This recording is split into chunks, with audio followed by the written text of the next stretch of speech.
நமது கலாச்சாரம், நமது பண்பாடு எப்போதும் நம்முடன் நீடித்து இருக்கும். சப்ஸ்கிரைப் திலக்.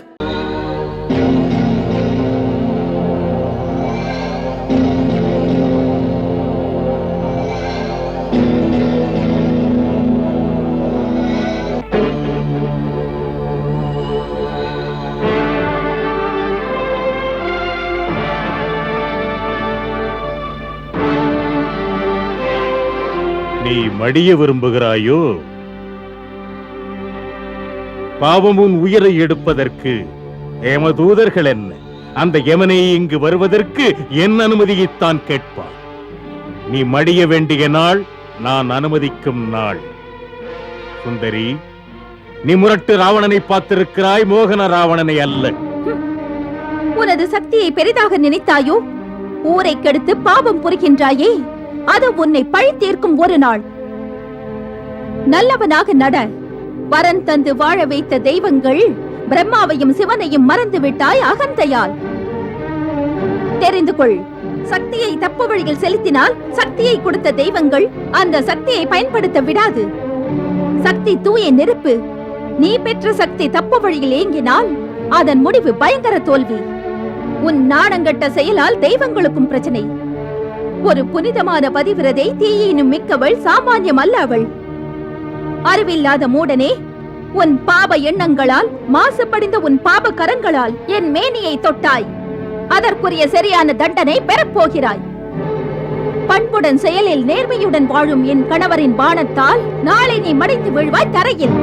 அப்பனின் ராஜ்யமே அவனுக்கு இல்லையே, முடியிழந்து அலைகிறானே. அவன் என் முன்னால் ஒரு துரும்பு போல.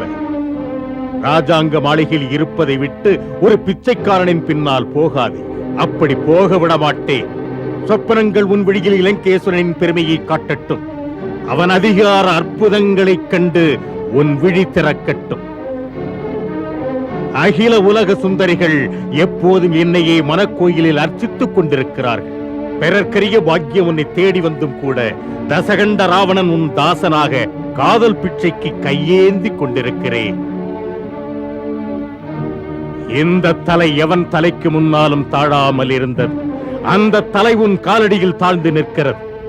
நீ மட்டும் சரி என்று சொல்லிவிட்டால் சரியாத சாம்ராஜ்யமும் குறையாத செல்வமும் எண்ணற்ற சேனைகளும் இலங்கையின் அத்தனை உரிமைகளும் அவைகளை உடமையாக பெற்ற இந்த ராவணனும் உனக்கு உரிமையாகும். பதவி, அரசு, ஆளுமையின் திமிரால் நெருக்கெட்டு அற்பனே நீ ஏன் பேசுகிறாய்? அதர்மம் நீடித்து நிலைக்காது. மாசற்ற அவர் மாண்புள்ள வீரர். இந்த உலகத்து செல்வம் அனைத்திலும் சிறப்பு மிக்கவர். அந்த மகா புருஷனுக்கு முன்னால் நிற்பதற்கு அருகதையற்ற கோழை குள்ள நரினி. திருடனை போல என்னை தனியாக இருந்த போது கடத்தி வந்தவன் நீ. நீயும் ஒரு ஆண்மகனா? உனக்கு நாடும் ஒரு கேடா? உன்னையும் பெற்றாலே ஒரு பாவி மகள். உன் முன்னோரை பழிக்கிறேன், உன் குலத்தை பழிக்கிறேன். ஒரு முறை அல்ல 1000 முறை நிந்திக்கிறேன். பிடிபட்ட பிறகு உனக்கு இத்தனை திமிரா? அளவுக்கு மீறும் உன்னாவை அறுத்தெறிந்து விடுவேன். கோபிக்கும் ராவணனை காமுகனாக்கி நீ வலுவிழக்கச் செய்து விட்டாய். அதனால் தான் கைலை மலையை தூக்கியவன் காதல் பிச்சை கேட்டு கையேந்தி பேசுகிறேன். பேரழகியே, உனக்கு இதயமே இல்லையே. இலங்கையில் இலங்கேஸ்வரன் நினைத்தால் அதை செய்து முடித்தே உறங்குவார். இலங்காதிபதி தன் சுயபலத்தால் அண்டங்களை இடமாற்றி வைப்பார். இன்றே இலங்காதிபதியின் இஷ்ட மனைவியாகும் ஒரு முடிவுக்கு நீ மறுப்பு தெரிவிக்காது. எழுந்திரு, வா என்னுடன். வராதே பாவி, இந்த புல்லை நீ தாண்டி வர நினைக்காதே. வனிதையே, ராவணன் என்னும் புயலின் முன்னால் இந்த சின்னஞ்சிறு புல்லையா தடையாக நிறுத்துகிறார்? தன்னையே இறைவனுக்கு அர்ப்பணித்து திரிலோகம் வென்றவரிடமா விளையாடி பார்க்கிறாய்? சுந்தரி, காமதேவன் மோகமனும் பாணத்தார் புருஷர்களின் இதயத்தை துளைக்கிறார். நீ சிறு புல்லெடுத்து ராவணனுக்கு தடை போடுகிறாயா? உண்மையே அக்னி அல்லவா? இது இழிந்ததல்ல. சத்திய பத்தினியின் நெஞ்சில் கசிந்த கண்ணீர் தந்த அக்னி பானங்கள். இந்த சேதையின் கற்பு கனலை இது உன் மீது உமிழும். இது அபலைக்கு பாதுகாவல், அநீதியாளனுக்கு இருபக்க கூர்வாள். என் மனது, வாக்கு, செயல்பாடுகள் அன்பு கணவருக்கு அர்ப்பணிக்கப்பட்டவை. அவர் நீதி தர்மத்துக்கு முரண்படாதவர். மாதா அனுசியா, இதிலே இருந்து பாவியை தடுத்துடு. தாண்டி வந்தால் எரித்து விடு. சின்ன குழந்தை போல் பேசுகிறாயே சீதே. இந்த புல்லை நம்பாதே. புவனங்களே அடக்கும் இந்த வல்லவனை நம்பு. இல்லையேல் உன் கூந்தலை பற்றி இழுத்துக் கொண்டு போவேன் என் அந்தப்புரத்திற்கு. வா. தொடாதே. நான் உன் மனம் பேசுகிறேன். நலகுபேரன் சாபம் மறந்து விட்டதா?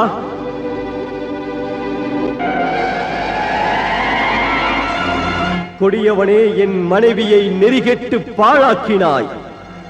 பாவி, சாபமிடுகிறேன்.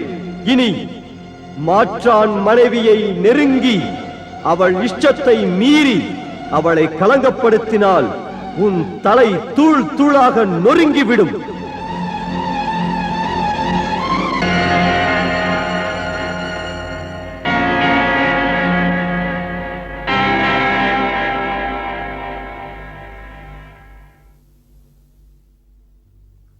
சீதே, இன்பமே உன்னை பூஜிக்கிறேன். அன்பே உன்னை அடிக்க கை எழவில்லை. நாளை நீ இந்த சாம்ராஜ்யத்திற்கு மகாராணியாக போகிறாய். அந்த முறையில் இந்த அடிமைகளின் முன்னே உன்னை அவமதிக்க மாட்டேன். இன்றலையே நாளை உன் மனம் என் வழிக்கு வரத்தான் வேண்டும். ஆகையால் இன்று நான் உன்னை விட்டு விடுகிறேன். 1 வருடம் விட்டு வைக்கிறேன். நீயாகவே மகிழ்ச்சியோடு என் மாளிகை அந்தப்புரத்திற்கு வந்துவிடு. இல்லையேல் சமையல் கலைஞர்கள் காலை வேளை உணவுக்கு ஏற்றதாக கோமளாங்கி உன் உடலை துண்டு துண்டாக்குவார்கள். காவல் பணியாளர்களே, கவனமாக இருங்கள். நீங்கள் எந்த ஒரு ஆணோ பெண்ணோ என்னுடைய ஆணை இல்லாமல் சீதையை சந்திக்க கூடாது. அவளுக்கு வைரங்கள், வைடூரியங்கள், மாணிக்கங்கள் எது விருப்பமோ ஆடைகள், அணிமணிகள் கெட்டதை கொடுங்கள். இது எனது நிரந்தர ஆணை. சீதை வரப்போகும் புதிய மகாராணி. அதனால் யாருமே தெரியாமலோ அல்லது அறியாமலோ வணங்காமல் நின்று தப்பிழைத்தார்கள் என்றால் அவர்கள் எனது கோபத்திற்கு முதல் பலி ஆவார்கள்.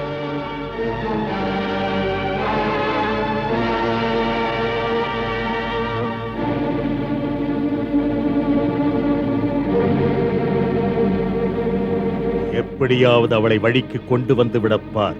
பயம் காட்டு அல்லது பாசம் காட்டு. அன்பு, ஆசை, அரட்டல், மிரட்டல் எந்த முறையிலாவது அவளை வழிப்படுத்துவதற்கு செயல்படு. மிக விரைவில் நான் எதிர்பார்க்கும் இன்பச் செய்தி எனக்கு எட்ட வேண்டும். எட்டும் போது தங்கமாக கொட்டி கொடுப்பேன். தங்கள் ஆணைப்படியே மன்னா.